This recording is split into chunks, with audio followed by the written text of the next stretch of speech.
Saya mau bahas energi angka dari 1 sampai 9 ya.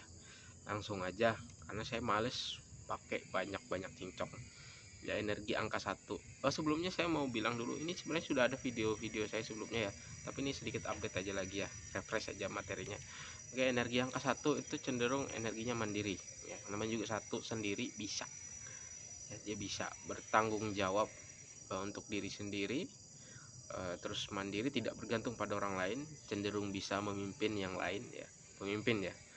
Sifat-sifat kepemimpinan dia punya, biasanya begitu untuk orang yang energinya tanggal lahirnya 1. Untuk yang kedua ya, yang kedua cenderung, dua itu kan berpasangan ya, titik sama titik itu nanti jadi garis.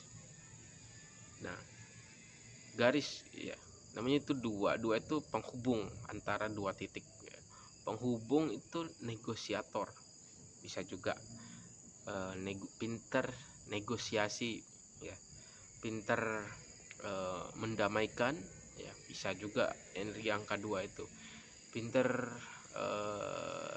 menenangkan dua pihak itu yang sedang berkonflik, itu bisa juga, itu energi angka 2. Ini angka 2 ini lebih ke arah energi yang soft gitu ya, energi yang mungkin kalau energi yang satu itu yang, kedua itu yin. Nah ya, dia pandai untuk mengelola emosi, yang masalah-masalah emosional batin kayak gitu ya. Terus yang ketiga, orang yang lahir tanggal 3 itu cenderung komunikatif ya, dia pandai ngomong ya. Kalau diajak ngomong tuh senang gitu. Nah, dan dia itu fasih ngomongnya itu. Nah, dan dia juga punya kreativitas yang tinggi, itu energi angka 3 ya.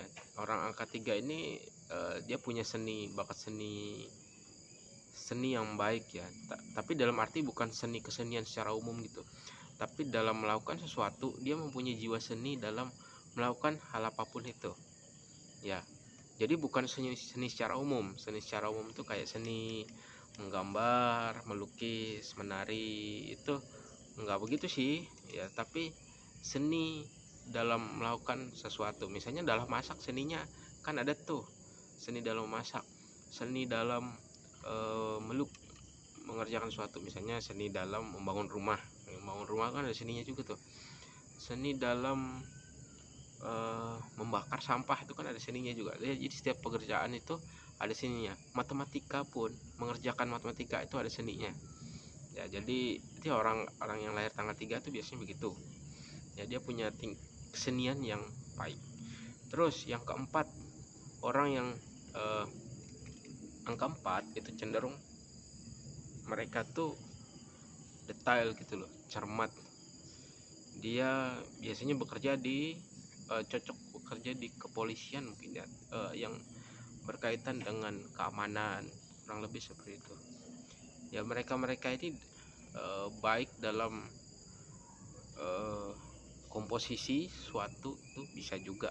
Itu orang-orang yang angka 4. Mereka tahu kalau ada salah, itu kelihatan taunya, mereka bisa tahu oh salahnya di sini kayak gitu, lebih cepat dibandingkan yang mereka bukan tanggal 4 ya, kurang lebih seperti itu untuk angka 4. Untuk angka 5, ini kan di tengah ya.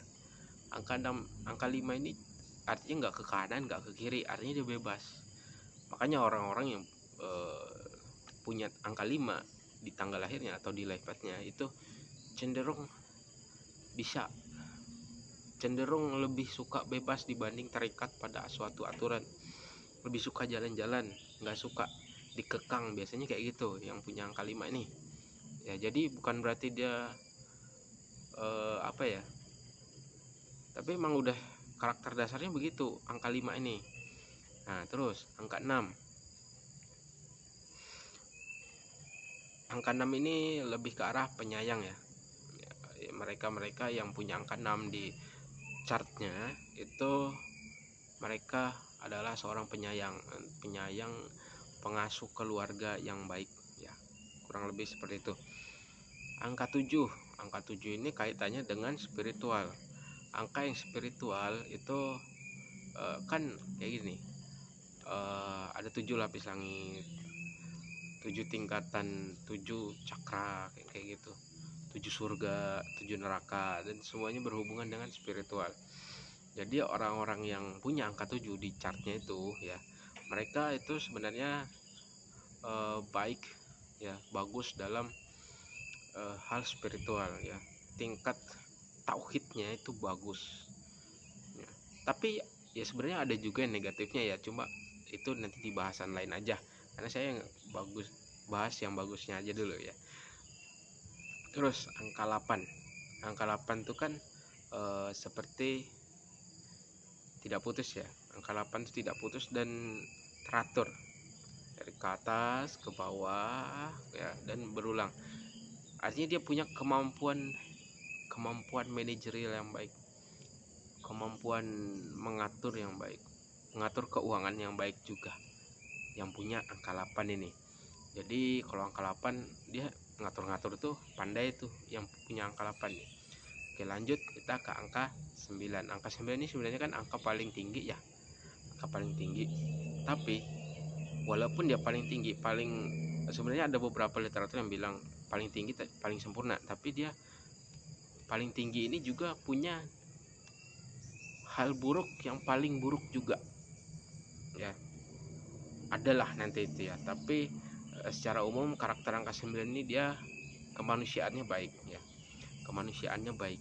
Mereka mungkin lebih suka yang mana mereka tuh berbagi ke orang-orang, dia punya empati lebih baik lagi dibanding angka-angka yang lain ya.